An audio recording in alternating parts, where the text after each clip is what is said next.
They say you appreciate life most when you almost lose it. They're wrong. I appreciated life most when I got mine back, only to realize my son had stolen everything else. My name is Sarah. For 35 years, this house was my sanctuary. I bought it with Robert, my late husband, after my first successful baking contest. I paid off the mortgage with sweat and tears. It was paid for. It was mine. Then came the surgery, a complicated heart valve replacement. I spent a grueling month in the hospital fighting for every breath. When I woke up from the coma, weak and alone, the first person I saw was my son, Daniel. He looked tired, but not with worry, with impatience. He wheeled me out, his manner stiff and distant.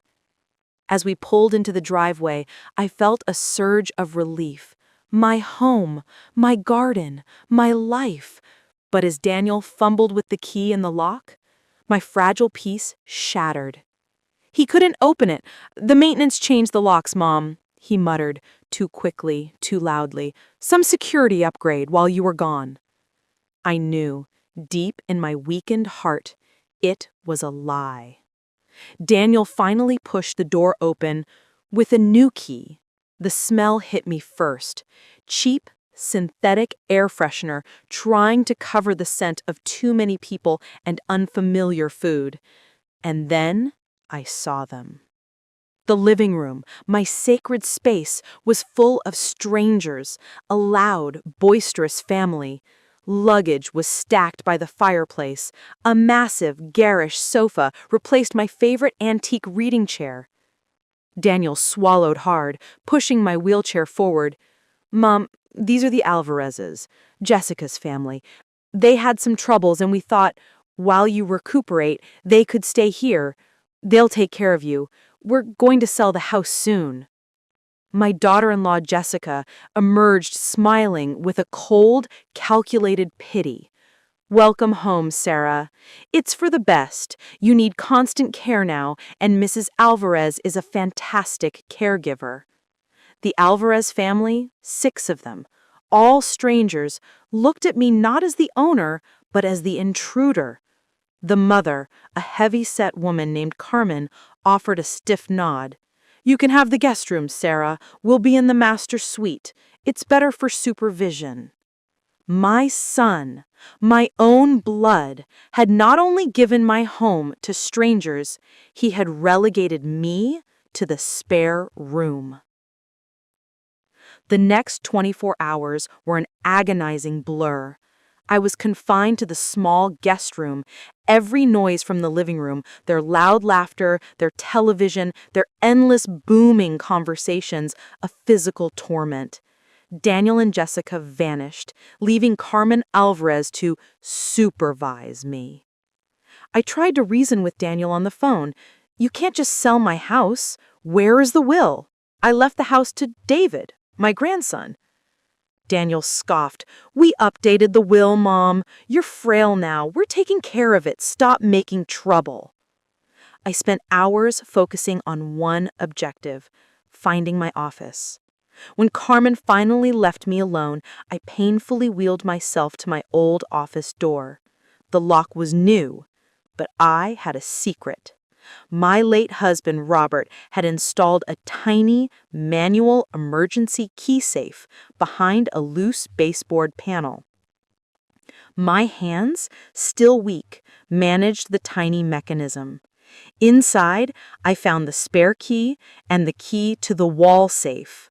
The wall safe still contained my old laptop and my original financial records, the documents they believed were destroyed. I opened the laptop. The truth hit me like a physical blow. Daniel hadn't just changed the locks. He hadn't just talked about selling the house. He had already falsified a quitclaim deed and legally transferred ownership to Jessica's name while I was in the coma. It was signed, notarized, and filed. The house was legally hers. But there was worse. My medical insurance payout, the $200,000 for the heart surgery that almost killed me, had been withdrawn and transferred in 3 quick wire transfers. The recipient? Alvarez Family Holding Group. They weren't just stealing the house, they were stealing the cost of my life. I sat there for an hour, tracing the wire transfers, reading the forged signature on the deed. The pain was worse than the surgery itself. It was absolute, total betrayal. I hadn't been an inheritance, I had been an obstacle. They hadn't cared for me, they had waited for me to die. And when I didn't, they liquidated my life anyway. I found Robert's original, legally witnessed will. The house was left to me. The will was ironclad, but the fight would require proof of forgery, and that meant a long, expensive legal war. I used my remaining strength to access my small, secret retirement account, the one Mark and Jessica never knew about. It was small, but enough for a down payment on a lawyer, and crucially, for covert surveillance equipment. I knew I couldn't fight them from inside the house. They would poison me, lock me up, or claim I was delusional. I had to leave, but I had to leave on my own terms, and with a plan. The final piece of evidence I secured was a recording. I used my laptop's webcam to film the forged quitclaim deed, the stolen insurance checks, and the original will, speaking the entire narrative aloud. Proof of their crime was secured on a tiny, encrypted flash drive, hidden in the lining of my old hospital gown. I was ready to leave the house, but I was not defeated. Daniel and Jessica expected tears, begging, and submission. I gave them none of it. They wanted me in a retirement home, a place where my voice would be muffled by paperwork and confusion. I gave them what they wanted. I staged my departure meticulously. I hugged Daniel, offering a weak, defeated sob. "I'm so confused, darling. Thank you for making these decisions for me." Jessica smiled, patting my shoulder with triumphant pity. They drove me to the Golden Years retirement facility, signed the papers, and left. They believed they had silenced me forever. But my friend, the one I had contacted through my secret funds, was waiting. Amelia Vasquez, a sharp-minded federal prosecutor who specialized in elder fraud, met me in the facility's cafeteria. I didn't stay at the Golden Years for more than an hour. Amelia transferred me to a secure, anonymous apartment under a temporary alias. The contrast was staggering. One minute, I was the frail, confused resident of a poorly lit hospice. The next, I was sitting across from a powerful legal mind, detailing my son's crime. I presented Amelia with the encrypted flash drive, the forged deed, the original will, the stolen insurance wires. "This is a complex case, Sarah," Amelia warned me. "They have a signed deed. We need definitive proof of forgery and motive. We need their voices." My new mission was surveillance. The legal system required admissible, untainted evidence. My little retirement fund bought me an array of tiny, specialized equipment. I couldn't go inside, so I focused on the perimeter. I found a dilapidated, abandoned garage 2 houses down from mine. It was perfect. Hidden from view, yet offering a clear line of sight to my home's back patio, the primary gathering spot for the Alvarez family. I spent an hour detailing the meticulous, agonizing process of setting up directional microphones aimed at the house and covert trail cameras disguised as bird feeders. It was agonizing work. Physical labor for a woman just out of major surgery. I had to become the spy in my own neighborhood. Every cough, every ache, every drop of sweat was a step toward justice. This hour was dedicated entirely to the grueling, lonely watch. Day after day, hour after hour, the camera feeds were silent, monotonous, showing the Alvarez family living the life I built. I watched Carmen Alvarez reorganize my spice rack. I watched Jessica sunbathe on my porch swing. I watched my son, Daniel, bring them groceries and receive praise for being such a generous son. It was a slow psychological torture. I analyzed every movement, searching for patterns, looking for the moment of their slip. The camera's timestamp became my enemy. The legal clock was ticking, but the criminals were comfortable. I started recognizing their routine. Every evening, they drank cheap wine on the patio and gossiped. After weeks of nothing but trivial small talk, the microphones finally caught something. It was late one evening. Carmen Alvarez was speaking to her husband, Jose, on the patio, the sound muffled by wind but clear enough for analysis. Carmen: "The $200,000 is almost gone, Jose. Jessica's family debts are higher than we thought." Jose: "We need that house sold before Sarah's lawyer finds out about the second mortgage." Carmen: "Daniel signed it. He's an idiot. He thinks we're helping him." A second mortgage? Daniel had not only given them the deed, but he had co-signed a second massive debt to help pay off the Alvarez family's mysterious, crippling financial obligations. The simple property usurpation was now officially a complex, multi-layered financial fraud. I immediately sent the audio file to Amelia. Her response was simple: "This is probable cause. We move to freeze assets and demand a status check on the victim. We're going back to the house, Sarah. You just gave me the key." Amelia, my prosecutor friend, used the audio evidence of the second mortgage to strike. She filed a motion alleging gross elder financial abuse and insurance fraud, requesting an immediate injunction on the house sale. The key was the status check on the victim.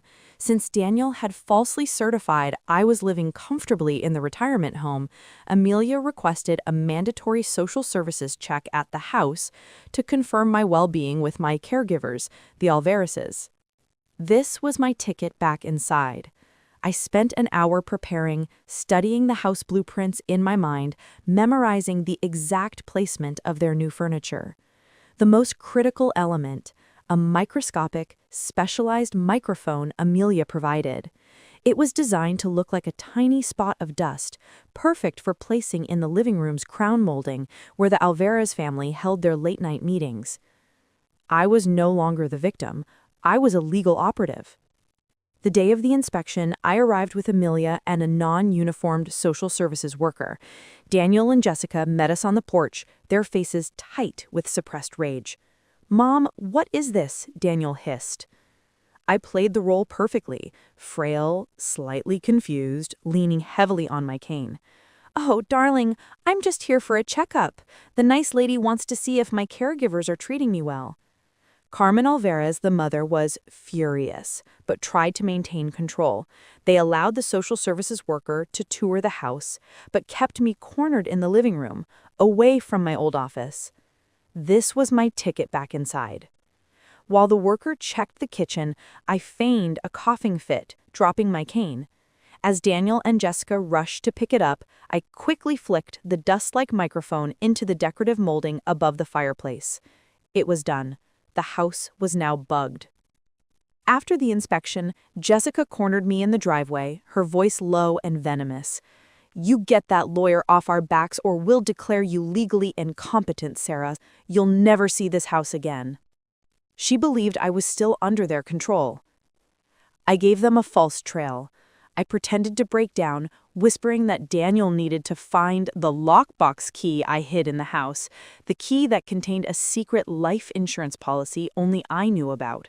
There was no lockbox, but the thought of another payout was enough to send them scrambling. I returned to my safe apartment, where Amelia and I set up the recording station. The mic was live. The Alvarez family soon began tearing the house apart, searching for the non-existent lockbox. Daniel and Jessica arrived, joining the frantic hunt. The stage was set for their self-destruction. The recording was devastating. A complete, unprompted confession of forgery, blackmail, conspiracy, and insurance fraud. I sat back, exhausted, but triumphant. I had the evidence. Amelia immediately moved for an emergency criminal warrant and a final irreversible order of immediate property seizure. The narrative now shifts to the confrontation, the legal victory, and the hard-won justice. The next segment will cover the dramatic eviction and the final courtroom battle. With the audio confessions secured, the pace of the legal system, usually glacial, became a sprint. Amelia filed the criminal charges: insurance fraud, forgery, and conspiracy to commit elder financial abuse, and requested an immediate police response to secure the property. The time I spent documenting their petty habits paid off. I knew the Alvarez family always held a loud celebratory barbecue on Wednesday afternoons. This was the perfect time for the police to arrive. The humiliation had to be public and absolute. I spent an hour detailing the agonizing wait. Every minute felt like an hour. I was no longer an invalid. I was a general waiting for the battle to commence. The police scanner in my secret apartment crackled to life, confirming the dispatch. Multiple units headed to my address. I arrived with Amelia and a police escort. The scene was chaos. The Alvarez family was outside, grilling, laughing, oblivious. When the police cars pulled up, lights flashing, the music stopped. Neighbors, the same ones who thought I was comfortably settled in a nursing home, poured into their yards. The lead officer, holding the seizure warrant, announced over his loudspeaker, "This property is being seized due to criminal fraud and falsification of deed. All occupants must vacate immediately." Carmen Alvarez erupted in Spanish and English, screaming about American injustice. Jessica stood frozen, her eyes wide with terror, finally realizing the trap had sprung. Daniel, my son, emerged, his face white, pleading with the officers. "This is a mistake. My mother is confused. She signed the deed." Amelia stepped forward, pushing me gently toward Daniel. I looked at my son, the man who stole my life savings. "I was fighting for my life in the hospital, Daniel. You were signing away my house for your wife's gambling debts? I hope your mother's care was worth the felony charges." The police escorted the entire Alvarez family out, forcing them to leave their luggage and their barbecue mid-grill. The scene was utterly devastating and perfectly public. I stood on my porch, watching the humiliation unfold. My home was a crime scene, but it was finally mine again.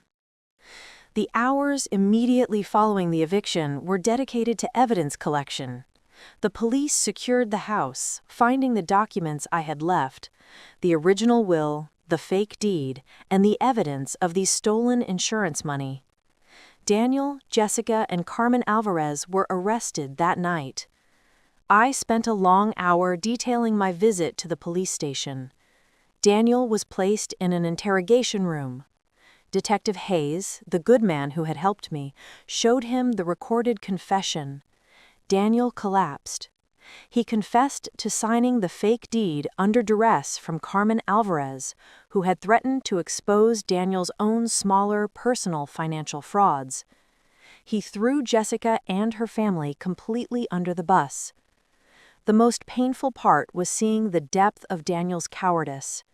He didn't love his wife. He was terrified of her family and his own failures. He didn't steal my house out of hatred. He stole it out of pathetic desperation. I authorized the police to use his confession to charge the entire group. Justice for the insurance fraud was now irreversible. The judgment and the legacy. The trial for felony elder financial abuse and forgery was quick and brutal. The recorded confession and the paper trail were irrefutable. Daniel, Jessica, and Carmen Alvarez were represented by public defenders. I took the stand, not to weep, but to deliver the final blow. I described the fear, the isolation, and the betrayal of returning from the brink of death only to find my home occupied by strangers. The prosecutor played the recorded confession. The jury wept.